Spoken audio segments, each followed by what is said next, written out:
गुरुग्राम में कोरोना संक्रमण एक बार फिर बेतहाशा बढ़ता नजर आया। बीते 24 घंटे में 3037 कोरोना संक्रमण के नए मामले गुरुग्राम में सामने आए। इसके साथ ही कोरोना संक्रमण से मरने वाले मरीजों की संख्या बीते 24 घंटे में गुरुग्राम जिले में 14 तक पहुंच चुकी है।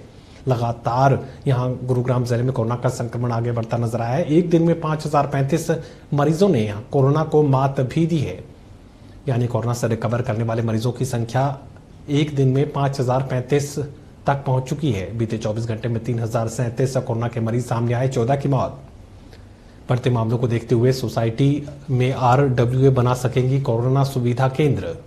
जिला प्रशासन ने गाइडलाइंस के साथ दी है इजाजत। हल्के कोविड लक्षण वाले मरीजों का कर सकते हैं इलाज। गंभीर मरीजों को हालांकि अस्पताल में भर्ती करवाना होगा। गुरुग्राम के सिविल लाइन में बनाया गया कोविड आइसोलेशन केंद्र। मैनकाइंड फार्मा लिमिटेड ने तैयार किया है 65 बेड का अस्थायी अस्पताल।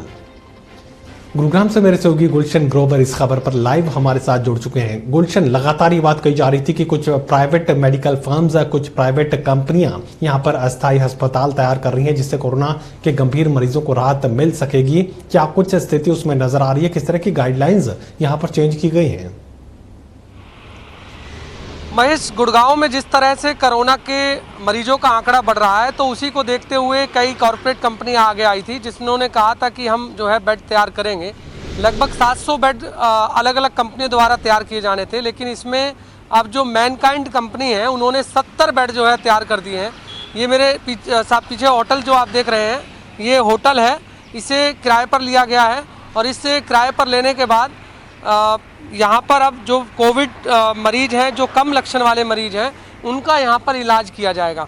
तो ऐसे में अब ये राहत जरूर मिलेगी कि जो कम लक्षण वाले मरीज हैं वो अपना इलाज जो है यहाँ पर ले सकेंगे। हालांकि पूरी तरह से ये तैयार कर दिया गया है और ऐसे में अब जिस तरह से अन्य जो कंपनियां कह रही थी कि वो भी बनाएंगे, वहाँ पर भी काम हालांकि चल रहा है लेकिन अभी धरातल पर नहीं हुआ है। अब ऐसे में गुड़गांव में जिस तरह से कोरोना के पेशेंट बढ़ रहे हैं, ना उन्हें प्राइवेट हॉस्पिटल में बेड मिल रहे हैं, ना ICU बेड मिल रहे हैं, ना वेंटिलेटर बेड मिल रहे हैं।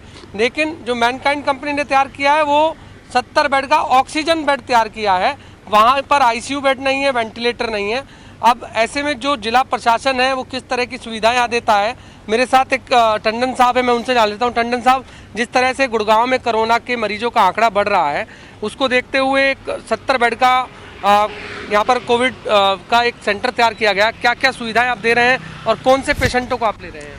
जो कम लक्षण वाले पेशेंट होंगे, जिनके लक्षण कम होंगे, जिनको ऑक्सीजन की इमीडिएट ज़रूरत पड़ेगी, उनके लिए ये सुविधा शुरू करी गई है।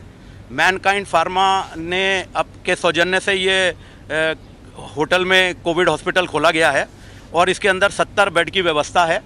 इसमें 24 घंटे डॉक्टर्स की सुपरविज़न रहेगी।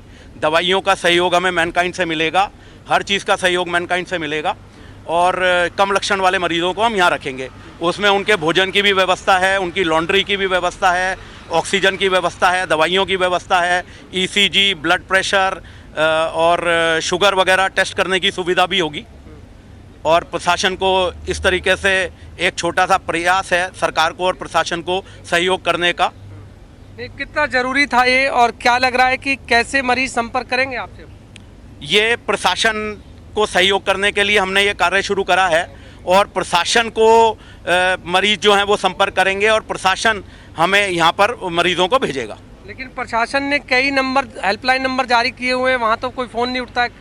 तो क्या कुछ आपकी तरफ से भी प्रयास होगा कि चलिए गुलशन, ये जानकारी भी दीजिए कि मेडिकल ऑक्सीजन की सप्लाई को लेकर किस तरह की व्यवस्थाएं नंबर रिलीज कर देंगे? आपने जानकारी पहले दी थी कि गूगल फॉर्म्स के जरिए मेडिकल ऑक्सीजन का डिस्ट्रीब्यूशन किया जाएगा। इसके अलावा 5 अधिकारियों की एक कमेटी का गठन भी किया गया था। हेल्पलाइन नंबर जारी किए गए थे लेकिन तमाम कोशिशें बेमानी साबित हुई थी। अब क्या कुछ स्थिति? देखिए, ऑक्सीजन की इस समय महेश भारी किल्लत है क्योंकि अभी भी लोग जो है लाइनों में लगे हुए हैं लेकिन ऑक्सीजन नहीं मिल पा रही है। हालांकि कल हमने एक दोपहर के समय हम खुद ऑक्सीजन प्लांट पर गए थे और वहां देखा था कि लोग 2 दिन से वहां पर खड़े हुए हैं लेकिन उन्हें ऑक्सीजन नहीं मिल रही है।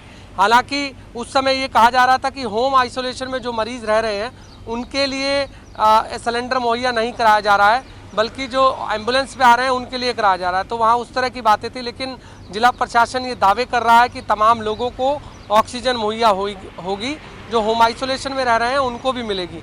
तो अभी असमंजस की स्थिति है।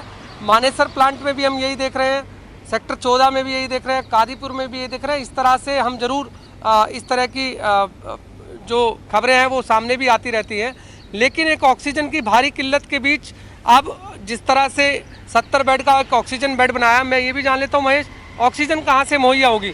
ऑक्सीजन की भारी किल्लत है, ऑक्सीजन बेड आपने बनाया है, तो ऑक्सीजन कहाँ से मुहैया होगी? हमने लगभग 70 सिलेंडरों का अभी इंतज़ाम कर लिया है। बाकी और सिलेंडर्स का इंतज़ाम करने में हम लोग लगे हुए हैं। हमें प्रशासन ने पूरा आश्वासन दिया हुआ है कि हमें ऑक्सीजन की कमी नहीं आएगी।